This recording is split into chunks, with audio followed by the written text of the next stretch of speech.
Hi everybody, Adam here. So this week I wanted to talk about an incredibly important topic, which is the topic of an absolutely terrible piece of leg training advice that I used to hear around quite a lot, still do sometimes. And that piece of advice is that you should just squat. That basically squatting is all that you need to develop a good, strong pair of legs, to build a lot of strength, to build a lot of muscle mass. That's basically all that you need, is just to squat heavy and you're good. Unfortunately, while this is a really common piece of bro science argument, it's also very incorrect, and really incredibly so. And it's kind of shocking to me also how kind of controversial this statement is sometimes, because I see this all the time. Like, people will suggest hey, you need some more exercise variety than just one exercise to grow your quads, to grow your legs, and people will push back on it. In fact, I wrote a post about this on my blog a few years back, and it is basically turned into one of the most controversial pieces. It gets a lot of search engine traffic to this day, and it doesn't really make any sense that it should. I don't really know why people have such a resistance to being told that squatting alone is not the best leg developer in the world. So as always, don't forget to smash that like button before we get started. It helps the channel out, helps us defeat the evil monster that is the YouTube algorithm, and of course it will also help you add 10 pounds to your squat max. As always, I'm also generally taking on more online fitness coaching clients as well, so you can check out the link down below if you're interested in applying. So why is squatting alone a really bad leg developer? Well, we have plenty of research to back this up that shows that basically when you use just one exercise for a particular muscle group, you tend to get inferior results compared to a program where you are using at least more than one exercise. The hypothesis for why this happens is pretty simple, because when you're training it with just one exercise in one very particular way, that is one very specific set of stimulus that you're placing on the body. There may be, certain parts of the force curves in the movement where you are really working the muscles really well, and there might be other parts where you're not working it so well. And so that creates kind of strong and weak points, simply because, again, you're just working with that one movement. But of course, when you're working with more than one movement, then that means that you're using a variety of different movements. They have different force curves, and that's going to cause you to be able to train the muscles more optimally, because you're able to basically cover up those weak points with the strong points of a different exercise. Now, of course, there are obviously diminishing returns to this. So if you're only using one exercise and you go up to using two exercises to train, well then, now you've got a really significant chance that they're complementing each other really well, they're covering up each other's weaknesses, and so on.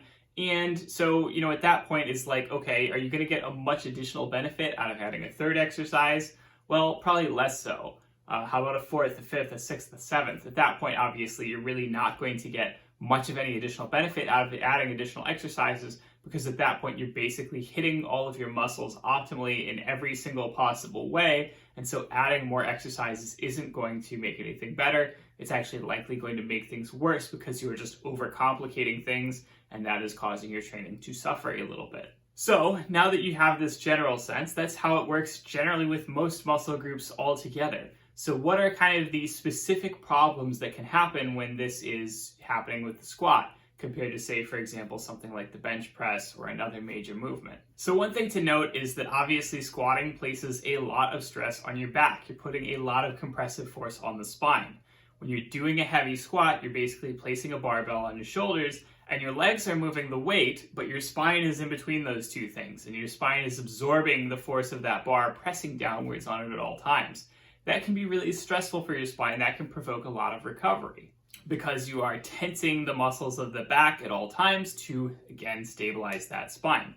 So, at the same time, what is a way to get around this weakness? Well, you can simply train using something like a leg press or a leg extension, which is an exercise that uses the quads a little bit more aggressively. In particular, it targets those quads a bit more, and it takes the back and the spine out of the equation a bit, so that you can then, basically challenge those muscles a little bit more without having to add in all that added recovery time that comes along with tensing up the spine so much. I do remember this really weird thing where basically one of the troll comments on my original blog post about this topic seemed to suggest that somebody thought that the leg press was going to put more strain on your back than the squat, which doesn't really make any sense because your back is basically, you know, not in, like it's not load, like it's not carrying any load when you're doing a leg press.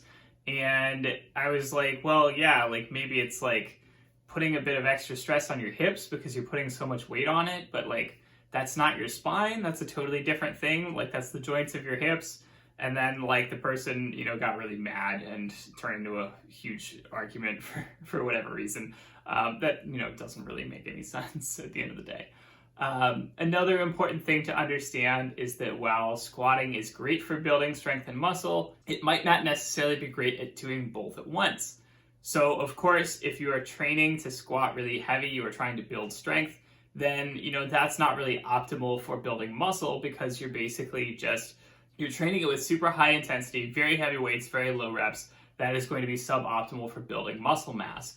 And so if you wanted to then also, you know, build a lot of muscle mass from squatting, you would also have to supplement with other lighter exercises that are more focused on building the muscles. So, you know, it's definitely something that, you know, certainly you can kind of get the best of both worlds by squatting at a kind of intermediate intensity, something like 70 to 80%, and not really going much higher or lower than that. You know, at the same time, like, I don't know, I've never enjoyed squatting for building muscle mass simply because in general, I always come from a powerlifting background. I've always wanted to squat heavy. And so I've always treated the squat more like a strength movement. I don't have a ton of endurance in it. I don't really like to do high rep squat sets at all. It gets exhausting for me, you know, compared to like, okay, I can just sit down and knock out some leg presses, really exhaust my legs and not feel like completely dead afterwards like I would often do when trying to do the same thing with challenging sets of the squat. Then there's things like physiological differences from person to person. Some people will squat high bar and that's going to feel great. Some people will squat low bar and, you know, they basically can't squat really deep due to just basically the way that their hip is structured. And that's just a thing. Like some people have hips that limit their range of motion in terms of what they can do in the squat. And at that point, like it's the question of like, okay, are they going to be able to do a better range of motion on some kind of machine or on some kind of other exercise? Would that be better for them in terms of building muscle mass or strength?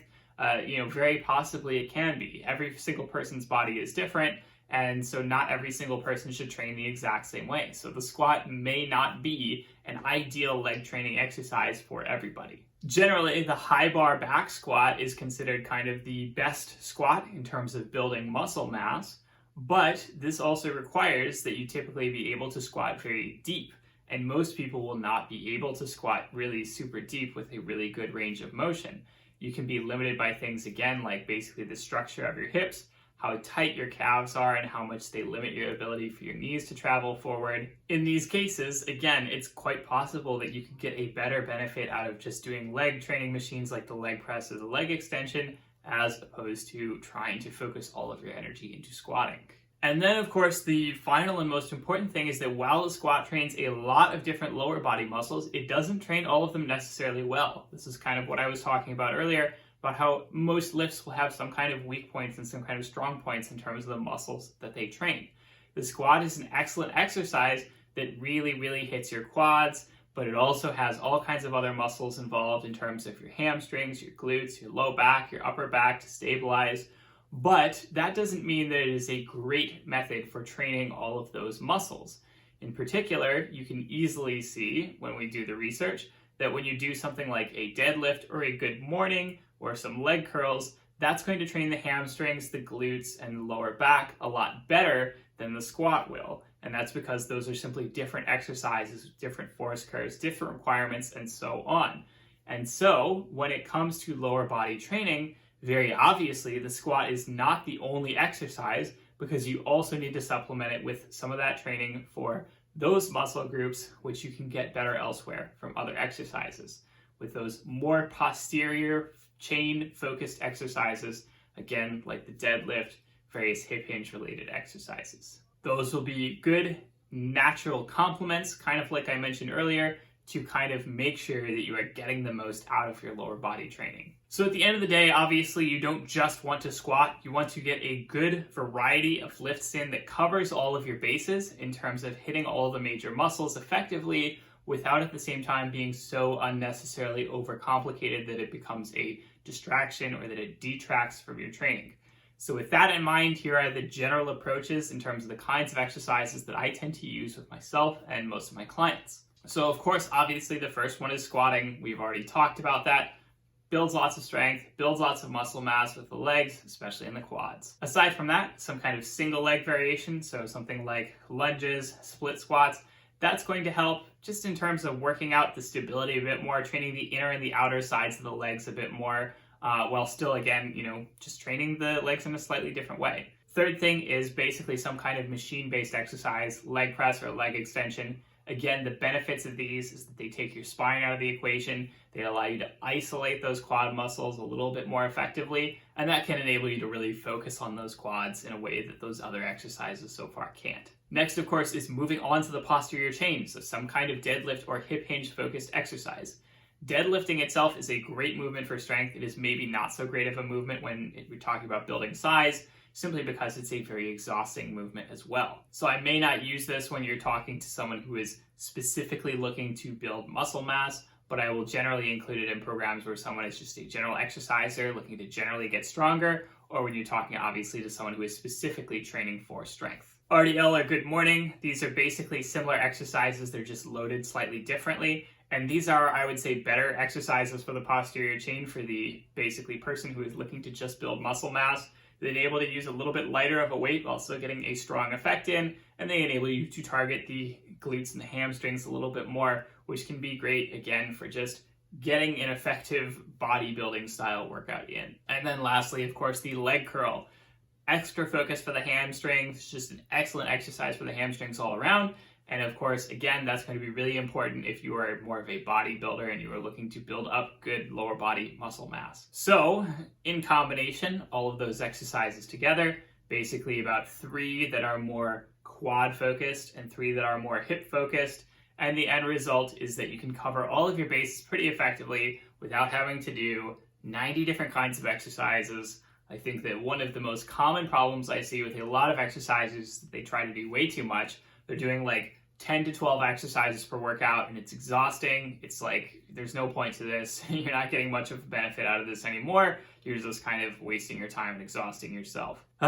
Anyway, so that is all for today's video. As always, if you like the video, don't hesitate to comment, subscribe, smash that like button, smash that notification bell, tell me what you want to see in future videos, etc. As always, again, if you're interested in coaching, don't hesitate to reach out via the link below. Have a great week. I will talk to you all next week.